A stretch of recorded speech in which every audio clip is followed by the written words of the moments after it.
On est toujours ensemble sur France 24. Bienvenue si vous nous rejoignez à la une de l'actualité. Le rétropédalage de la Maison-Blanche face à la proposition de Donald Trump de prendre le contrôle de Gaza. Jusqu'où ira Donald Trump dans la bande de Gaza? Ce mercredi, la Maison-Blanche s'est efforcée de nuancer ses propos après un déluge de critiques internationales sur son projet de contrôle du territoire palestinien. Et avant de vouloir prendre le contrôle de Gaza, Donald Trump avait annoncé son intention de racheter le Groenland, mais aussi de faire main basse sur le canal de Panama. 50 manifestations dans 50 États, des milliers de personnes se sont rassemblées hier à travers les États-Unis pour dénoncer les multiples déclarations et décrets de Donald Trump, de la côte ouest à la côte est en passant par le Capitole. Le mouvement rassemble désormais tous ceux qui craignent pour leur démocratie. Tour d'horizon avec Ludivine Blazy.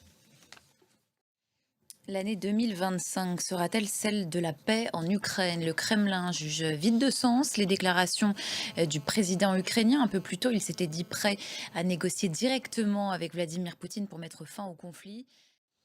Et puis sachez que les premiers Mirage 2000 français ont été livrés à l'Ukraine avec aux commandes des pilotes ukrainiens formés en France ces derniers mois.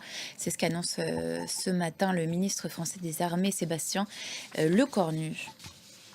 Dans l'actualité également, janvier 2025 a été le mois le plus chaud jamais mesuré dans le monde. L'information vient d'être donnée par l'Observatoire européen Copernicus.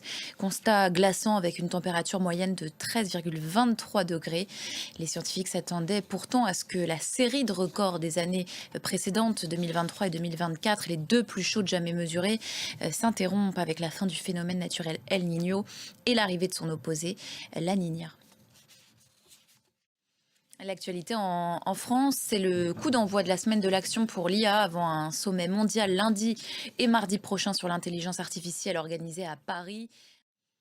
Voilà pour l'essentiel de l'actualité internationale. Restez avec nous sur France 24.